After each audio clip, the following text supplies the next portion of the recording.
आजकल digital banking का use काफ़ी बढ़ गया है, लेकिन उसके बावजूद भी बहुत तरह के ट्रांजैक्शन को करने के लिए चेक का यूज़ किया जाता है।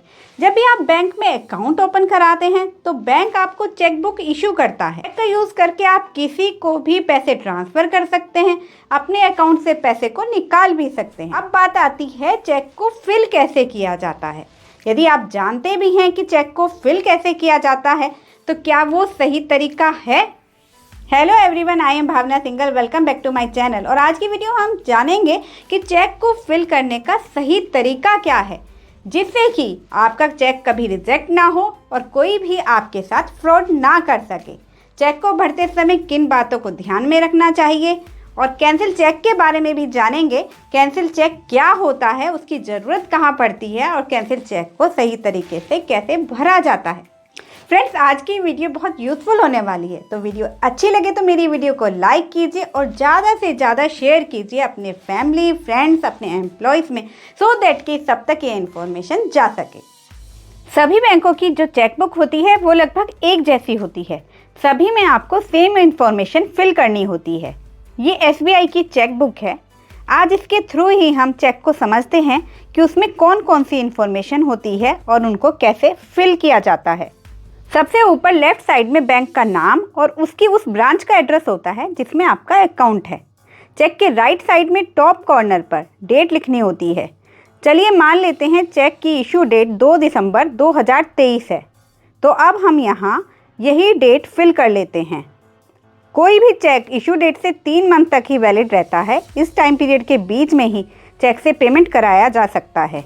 जैसे कि ये चेक 2 दिसंबर को इशू किया गया है तो ये 1 मार्च तक वैलिड रहेगा। 1 मार्च के बाद वैलिडिटी ख़त्म हो जाने पर ये चेक बेकार हो जाएगा और इस चेक से पेमेंट नहीं लिया जा सकेगा, लेकिन दोबारा न्यू चेक इशू कराया जा सकता है। आप चेक पर आगे की कोई भी डेट डाल सकते हैं। ऐसे चेक को पोस्ट डेटेड चेक कहा जाता है। मान लेते हैं जिस दिन आप चेक को लिख रहे हैं, यदि उस दिन 2 दिसंबर है तो भी आप चेक पर आगे की कोई भी डेट 5 दिसंबर हो या 15 जनवरी कुछ भी लिख सकते हैं। जो भी डेट चेक पर डाली गई है उसका पेमेंट उस डेट पर या उसके बाद 3 महीनों तक हो सकता है। कोई भी पर्सन चेक पर लिखी डेट से पहले उससे पेमेंट नहीं ले सकेगा। अब डेट लिखने के बाद हम यहाँ पे में उस व्यक्ति, फर्म या कंपनी का नाम लिखेंगे जिसे हमें पेमेंट करना है। चलिए इसको कुछ एग्जाम्पल्स की हेल्प से समझते हैं।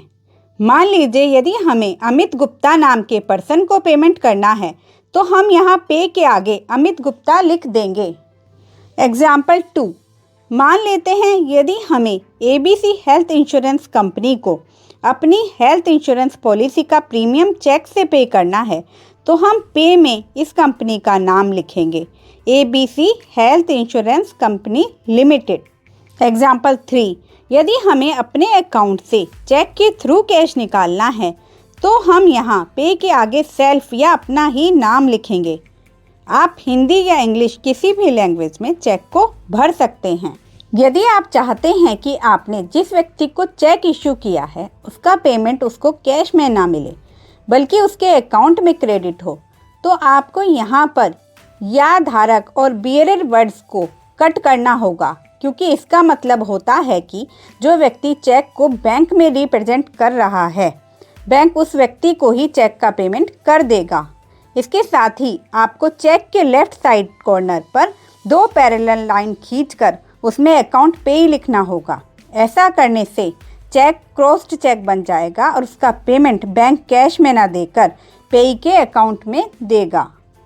नेक्स्ट, अब हम रुपीस में उतना अमाउंट वर्ड्स में लिखेंगे जितना अमाउंट आप निकालना या किसी को पेमेंट करना चाहते हैं। जैसे यदि यहाँ पर हमें 20,000 रुपये का पेमेंट करना है तो हम यहाँ 20,000 ओनली लिखेंगे और उसके आगे लाइन भी खींच देंगे। किसी धोखाधड़ी से बचने के लिए आपको अमाउंट को वर्ड्स में लिखने के बाद ओनली ज़रूर लिखना चाहिए। अब नेक्स्ट हम रुपीस बॉक्स में वो ही अमाउंट डिजिट में लिखेंगे जो अभी हमने वर्ड्स में लिखा था। तो अब यहाँ हम 20,000 लिखकर उसके बाद भी एक लाइन खींच देंगे जिससे कोई भी उसमें कोई अमाउंट नहीं जोड़ सके और आपके साथ कोई फ्रॉड ना हो। अब यहाँ आपका अकाउंट नंबर दिया हुआ होता है और चेक के नीचे राइट साइड में आपका नाम लिखा हुआ होता है, जिसके ऊपर आपको सिग्नेचर करने होते हैं। ध्यान रखें कि कभी भी नाम के नीचे साइन ना करें और वही सिग्नेचर करें जो उस बैंक में, जिस बैंक का चेक दे रहे हैं, अकाउंट ओपनिंग के टाइम पर किए थे। यदि आपके साइन मिसमैच हुए तो बैंक चेक को रिजेक्ट कर देगा। यहाँ चेक पर सबसे नीचे वाइट स्पेस पर कुछ नंबर्स लिखे होते हैं। इसमें शुरू की 6 डिजिट में आपका चेक नंबर होता है। आपको यदि बाद में चेक का स्टॉप पेमेंट करना हो या अपने पेमेंट को ट्रैक करना हुआ तो इस नंबर के थ्रू आप ये इजीली कर सकेंगे। इसके बाद 9 डिजिट का MICR नंबर होता है, जिसे मैग्नेट इंक कैरेक्टर रिकग्निशन कहते हैं।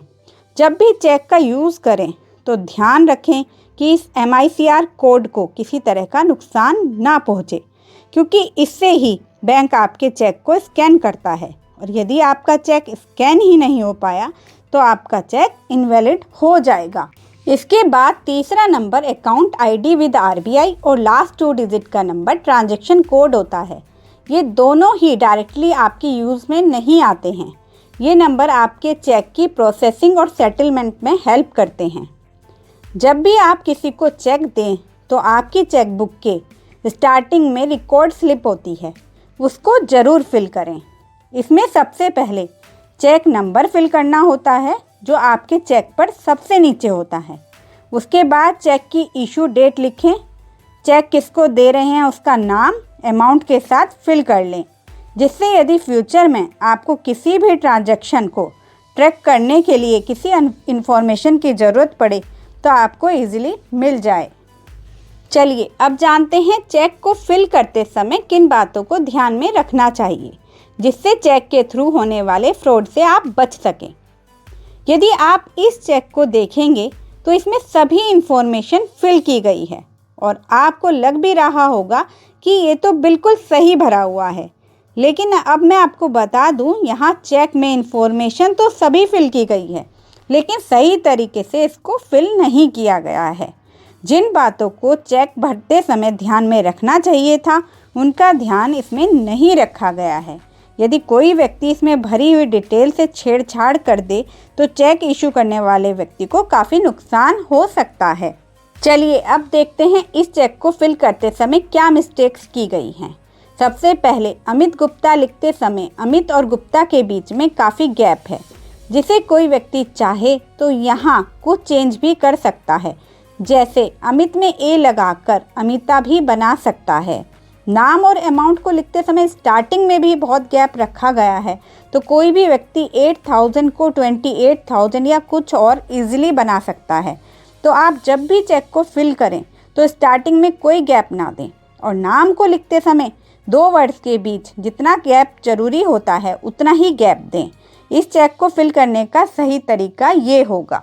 दूसरा, जब भी आप किसी को चेक दें तो चेक फिल करने के लिए किसी अनजान पर्सन या जिसको चेक देना है उसके पेन का यूज़ ना करें, क्योंकि कुछ मामलों में ऐसा भी देखने में आया है जिसमें स्कैमर द्वारा चेक फिल करने के लिए अपना पेन दिया गया और बाद में उसने चेक पर लिखी हुई इन्फॉर्मेशन को मिटाकर अपने आप से इन्फॉर्मेशन फिल कर दी, जिससे चेक इशू करने वाले को बहुत बड़ा नुकसान उठाना पड़ा, क्योंकि स्कैमर द्वारा जिस पेन को चेक फिल करने के लिए दिया गया था वो इरेजर इंक वाला पेन था, जिसका लिखा हुआ आसानी से मिटाया जा सकता था। चलिए अब कुछ ऐसी बातों को भी जान लेते हैं जो यदि आप ध्यान में रखेंगे तो आपका चेक कभी रिजेक्ट या इनवैलिड नहीं होगा। नंबर 1, यदि आपसे चेक भरते समय कुछ गलती हो जाए तो ओवरराइट या काट कर लिखने के बजाय नए चेक को इशू करें। नंबर 2, चेक लिखते समय एक ही पेन का यूज़ करें, इसके अलावा कभी भी ग्रीन या रेड पेन का यूज़ ना करें। नंबर 3, चेक इशू करने से पहले ये ध्यान जरूर रखें कि आपके खाते में सफिशिएंट बैलेंस हो, नहीं तो चेक बाउंस होने पर आपको पेनल्टी देनी पड़ेगी।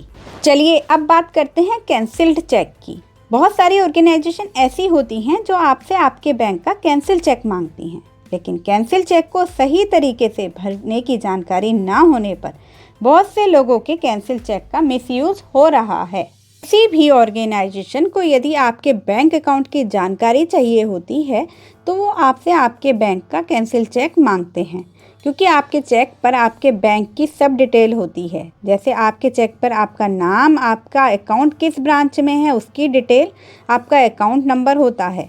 कैंसिल चेक इस बात का प्रूफ होता है कि आपका अकाउंट उस बैंक में है। बैंक से लोन लेने पर, म्यूचुअल फंड में इन्वेस्टमेंट करने के लिए, KYC, CSC, EPFO, salary crediting के लिए या EMI पर सामान खरीदते समय कैंसिल चेक की ज़रूरत पड़ती है। कैंसिल चेक को फिल करने के लिए चेक के ऊपर 2 पैरेलल लाइन खींचकर उसमें CANCELLED कैंसिल्ड लिखना होता है। ध्यान दें कि आप कैंसिल किए गए चेक पर कभी भी सिग्नेचर ना करें, क्योंकि कैंसिल चेक पर साइन करने की आवश्यकता नहीं होती है।